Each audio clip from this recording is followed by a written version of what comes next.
Welcome to episode 5 of Talk Exchange. Today, our hosts, Tracy and Christy, welcome Jeremy Tate, who is the president of the Exchange Club of Charleston and the largest club in the Exchange Club network. They are just coming off of the 2022 Coastal Carolina Fair. So Jeremy's going to talk to us about the event, what it takes to put it on, why they do it, how it impacts the community, and a lot more. So we hope you enjoy episode 5, Talk Exchange.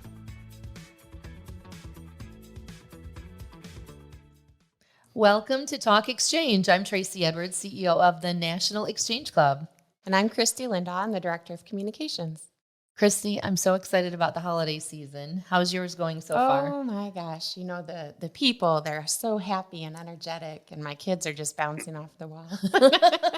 They're ready. That's so fun. And it's an important time for exchange clubs too.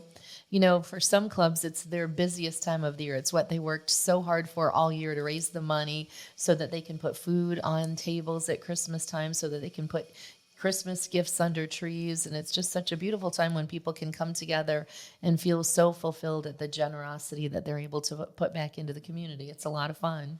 It is. We make a great impact. Absolutely. And we see a lot of that on Facebook. So as a reminder to all of our exchange clubs nationwide, go ahead and go to the Exchange Club member page on Facebook and hashtag Exchange Awesome, or what's the other hashtag? Exchange Nation. Cool. And we'll find those and share those all over the place. Okay. So I'm super excited about our guests today.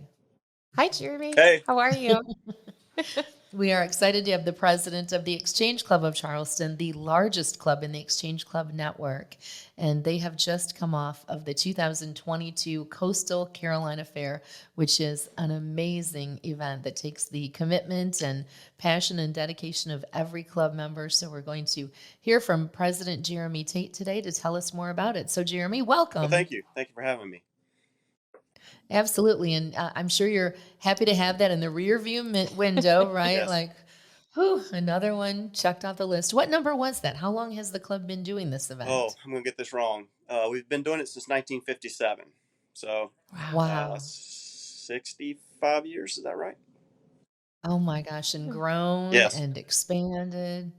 Amazing. So tell us, what's your evaluation of this event? How did it go this year? This event went extremely well. You know, in 2020, we didn't have a fair amid COVID concerns, and we came back last year for the first time in 2021 with a really good fair. But this year was way better. Of course, a lot of that had to do with the cooperation of the weather. We had really great weather throughout the fair. Great attendance. The patrons came out in good numbers, and they spent money. They had a good time. We had a new theme. It was called New in 22 this year. For the first time in 5+ decades, we had a new ride operator who brought a kind of a freshness to our fair with new rides, things that we haven't seen before. We also had a new committee start working with our outside sales, the vendors, the food vendors, the games, and things like that went extremely well. So there were a lot of things that went incredibly well this year. And last year, coming out of COVID, we didn't have our senior day at the fair. Again, with concerns of that older population and the health risks, we decided not to have that 2021. But we brought it back this year, and it was a huge success. That was the Wednesday of the fair where we opened to seniors and special needs individuals. The gates open from 10 to 2 early on that day. It's only for that population. I think we had about 5,600 people come out during those 4 hours. Wow. And it was great. And we, that's the one day of our 11-day fair that we really look for our National Day of Service, because we are providing that service to the seniors. We have medical personnel come out to do health screenings, vaccinations. There's a lot of nonprofits that come out to basically promote their services to seniors and special needs. We have special events going on, particularly just for those seniors. And it's just a great event. So by all accounts, it went extremely well this year, and we're glad to have it in our rearview mirror. But it is a year-long process. So as soon as it ended, we had our fair board meeting later that week to start planning 2023. So Wow. Well, I know it's a well-oiled machine after that amount of years, but wow, 11 Hmm. days to deliver that type of an experience. Wow, amazing. Tell us about the new rides though. So what was the hit ride? What made it really special for kids and attendees that they said, "Oh, I must go on that ride." Well, being as involved as I am in the fair, I don't actually ride the rides too much. It's true. But there were several roller coasters that came that in the past we might have had one or two. We probably had a handful of roller coasters this year that Wow. did extremely well. Our kid zone was, we have two kiddie lands, a kiddie land 1 and a kiddie land 2, both of which were incredibly improved from years past. And my kids, who are 6 and 3, really enjoyed it. Mom and dad, not so much, but we did enjoy it. I think that was probably the best thing, was seeing the kids' interaction on the kiddie lands. Yeah. So, Jeremy, 11 days, that's a lot of time and a lot of manpower, I'm Yes. sure, necessary to keep everything running. How involved is the average member of your club in the fair? Yeah, it's very involved. We have, at the time that the fair started, I think our membership roll was 235, and then the day of the opening day of the fair, we inducted 5 new members. So it was Awesome. great. It was really great. But it requires a lot of member involvement. We try to require our membership to work 40 hours during the 11 days. Each person to work 40 hours. We converted it to point system recently because we need the help mainly on the weekends. During the weeknights, we can get by with less manpower because the crowds aren't as busy. The gates open on a weekday at 3 o'clock, so as soon as school is out, and they close at 9. But on a Saturday, especially a beautiful weather Saturday and not much Mm. football games going on locally, then we open at 10 and go to 10. And it requires Wow. a lot of manpower on that Saturday, and Sundays from noon to 9. So again, 2 long days. We run 2 shifts a day. Each shift requires about 120 of our members. So you can envision that takes a lot of effort. We have 3 gates that we man, and I'd say running the 3 gates, selling tickets, taking tickets, and just kind of helping patrons get around. That takes about 60 of our members each shift, and then the other 60 or so members are spread through the committee since we're committee run.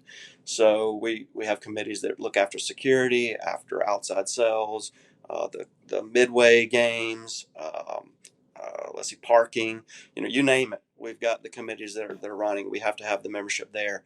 Quite often, if we don't have the membership that shows up when they're supposed to, we're pulling people from committees out to the gates to kind of take care of the crowd.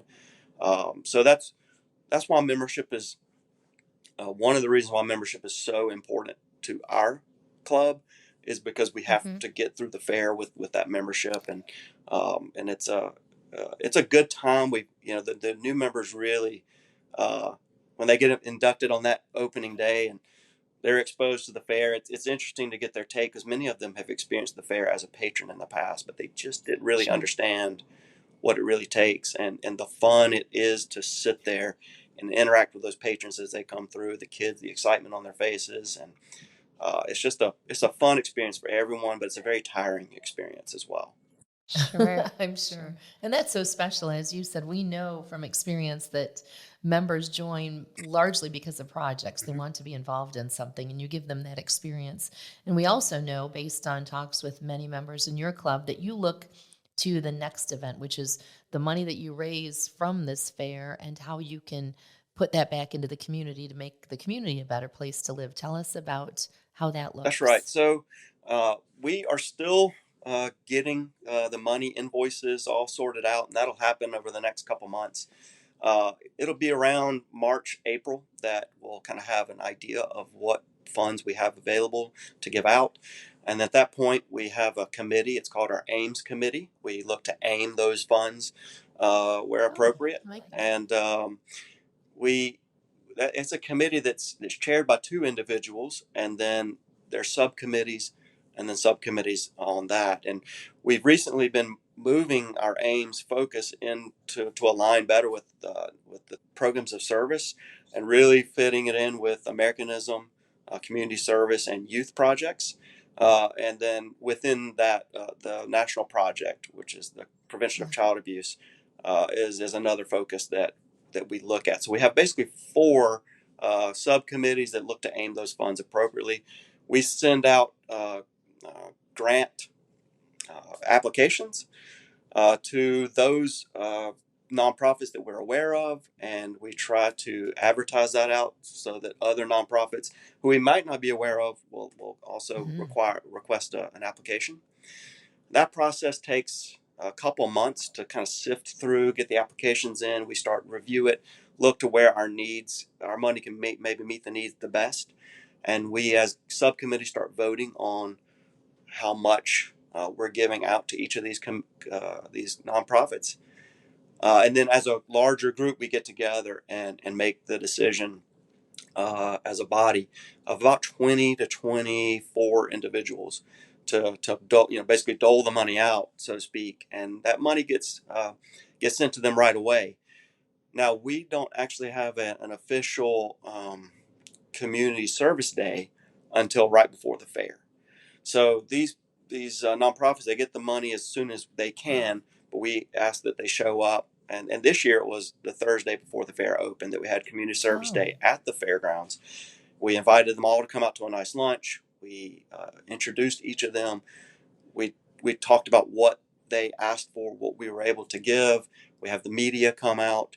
It's a big day for us because we're really trying to tie to our general public at large in the metro area that the fair, while it's a fun thing for our patrons to go to, what it really is about is raising money for these nonprofits, and it's been it's been decades long to try to promote that connection to the patrons, and so we're moving in a direction where next year we're hopeful that Community Service Day will actually be the opening day of the fair.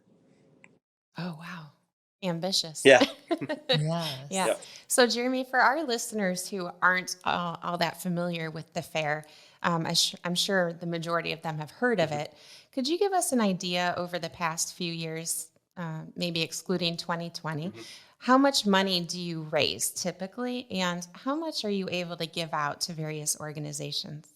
I know this makes a huge impact in what those organizations are able to do. Yeah. So this past year, for the 2021 fair, we gave out $324,000.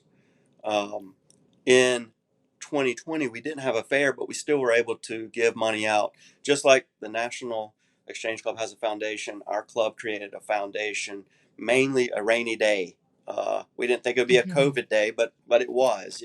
Right. It was a COVID year, and so thankfully, about 30 years ago, some of our exchange-ites with a vision created our own foundation where we set aside funds so that if we had a rain out, we would still be able to give that money away to those charities that need it. It was a less of an amount, but it was $200,000 that we were able to give out, and it was great not having a fair. Years leading up to 2020, we would give about anywhere from $300,000 to $500,000 a year. Some years back, we were able to get much more than that. But I would say I'm going to probably get this wrong, but over the past 15 years, we've probably given out close to $9 million, something like that. So That's incredible. it's just a lot of work, a lot of effort, a lot of good partnerships. Yes. So it's a fun challenge for us each year. Well, that's proof of the positive impact of having an exchange club in the community that you can support that type of give back. Right. It's pretty amazing and significant. That makes a significant difference for those nonprofits that you're able to help. Yep. Yeah, and it's a full circle vision, really. So rather than just getting only the community members involved in the fair, you're also connecting to other nonprofits and those who might need your services in the future. Maybe even people who are interested in joining, but you're making that full connection with your community. That's right. And that's a good point. We've inducted several members recently. In fact, 2 of them were inducted opening day of the fair, who came from a nonprofit, experienced that side of it, and then wanted to be a part of what we do. So it's been great. Awesome. And we hear that you do have plans for other events now at the fairgrounds, correct? You have something coming up, I believe, in the spring. Tell us about that. We do. So we are doing a each spring to keep our members engaged. Now, there's lots of programs of service that keep our membership engaged through the year. Many things that we're involved in, like Salvation Army bell ringing and academic bowl judges and things like that. We began to realize that there's a gap in the spring where our membership may like to have a little bit more involvement with a smaller event. And so it started in late 2020 with the Cowboy Challenge. It's a small event, and it was a 2-day event that actually had a rain out for one of the days. It Oh, wasn't as successful, but we could see the benefit of it. And so we did it again last year and partnered it with a barbecue, kind of a cook-off, and it was mildly successful. This year we're looking to grow it further, and we're rebranding it as an outdoor expo. So it'll still have the Cowboy Challenge. We'll have some RVs and hopefully some boats, kind of like an RV boat show, outdoor show. We're looking to kind of expand into that kind of outdoor world, not doing the barbecue side this year, and just trying to see what we can do in the spring for a much smaller event, a 2-day event. It's not as grueling on our membership, mhm. Right. but something that gets them out and about, and it's going to be in April of this year. That's great. That's great. I love to hear that you're looking for ways, you see that lull in the energy of your membership, and you're looking for ways to make sure they stay Yep. engaged. And also, another thing that we're doing to try to see how we can supplement and give more proceeds from our fair to these nonprofits, we're really ramping up our off-season event rentals at the fairgrounds. So other groups that want to come in and rent the fairgrounds for their events, we're really seeing an uptick in that. We've invested money recently in a new building and some capital improvements that will help us to rent those facilities out so that we can offset some of the expenditure side so we can then give more money back in the future. Sure. So how did your club acquire the fairgrounds, the property of the fairgrounds initially? Yeah, so I guess back in 1957 we took over the fair, and again about that the membership back then started. I think for 3 years they ran it at a different location. About nine members of that group in about 1959-60 had a vision that they were outgrowing the fairgrounds off of Dorchester Road and needed more land, which land was more available in a community called Ladson, just kind of above, kind of west of North Charleston. And so the 9 of those members put personal loans out and had this vision to go secure the grounds and move the fairgrounds to that location where it's operated since then. And so over the years, we've made improvements as we've had successful fairs. We've reserved some money aside to make those improvements where we see a need. We don't see this much anymore, but we have spots on the grounds where, say, a high school band wants to have a booth. They'll build the booth and they kind of lease the grounds from us to do that. Those have kind of transitioned to be more mobile type venues, and so those Mhm. permanent structures have been removed or repurposed. So a lot of it has to do with those that kind of that planning of that group, and then the vision of that group, and then knowing that the fair is only at that time it might have only been 9 days instead of 11 days. But how can we utilize the grounds 365 days a year and not let it sit vacant? And so that off-season rental has been a huge part of our history since we purchased the grounds. Great. So they planned for the vision, the future of the club, but also the That's community. right. They saw the ability of this event.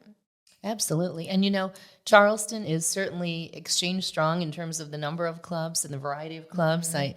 Absolutely a hub of exchange Mhm. nation. We have a lot of leaders there, past national presidents, volunteer field representatives, and in fact, our 2022-23 national president, David Johnson, is a member of the Exchange Club of Charleston and a couple of others. So, to what do you attribute that success of exchange? Certainly a big footprint in that community. Certainly the club sees the value of having exchange clubs there. How do you see those clubs all working together for the benefit of the community, Jeremy? Yeah, I think it's really important. Our club meets once a week, every Thursday, except for a fifth Thursday where we don't meet and we have a party instead. And we meet at lunchtime, and that's not convenient to a lot of people. But there are evening exchange clubs that meet maybe once a month in the evening, and there are other exchange clubs locally that meet at different times, maybe once a month or twice a month. And so I think the importance that we have there is just what works for people's schedules. And if we see a need and there's an interest, we are always quick to see how we can help a club form that might meet that need. Or if a club is struggling, how can we step in and help in some way? You mentioned National President David Johnson, and I can assure all your listeners that we put him to good work. We hit him in a corner and kept him out of the spotlight, but no, he had a great time. But his wife, Kathy Johnson, is the president of the South Carolina district. And she and I got together with another one of our members, Steve Olson, months before, back in the summer. And we talked about, could we do an interclub meeting opening day of the fair? And so from say 1 o'clock to 2 o'clock, we had a small turnout, but we extended the invitation to club presidents in the area to come out to the fairgrounds and let's talk about how can we as a group do more together. How can we share our calendars?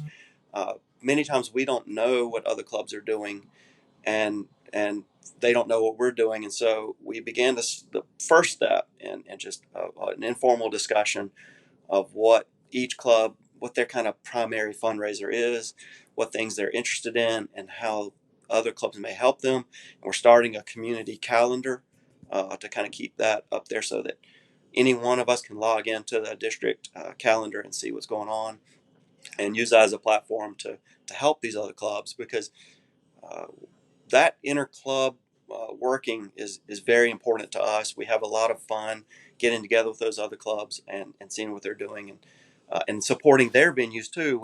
Isle of Palms, for example, does a big run on the Isle of Palms Connector, and we're always there to sponsor their event and put some of our members running it or volunteering. And so we really look for that. We've tried to look for the younger membership that we know that's our future. And so with our club, the Crescent Club was started several years ago. And we've been utilizing the Crescent Club to come and work at our gates during our fair, because it exposes them to what we do. It helps them have a service project. And we just see the importance of that as well. Awesome. Well, this has been so great learning about everything going on leading up to the fair and beyond. What advice would you have for exchange clubs from different areas of the country, big or small, who may be listening to this episode, Jeremy? Just I think the most important thing is engage your membership. Get together with them.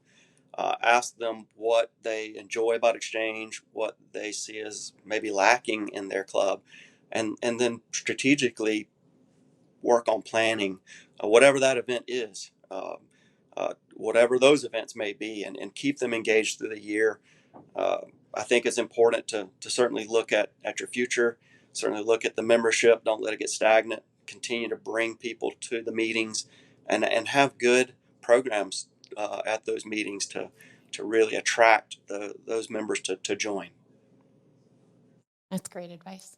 Absolutely. Jeremy, thank you for being a valued member of Exchange. We wish you continued success. Keep us posted on how the rest of the year goes, and all of our best to all the members of the Exchange Club of Charleston. Thank you so much for being on this episode of Talk Exchange. Thank you. Happy holidays. Happy holidays. Thank you.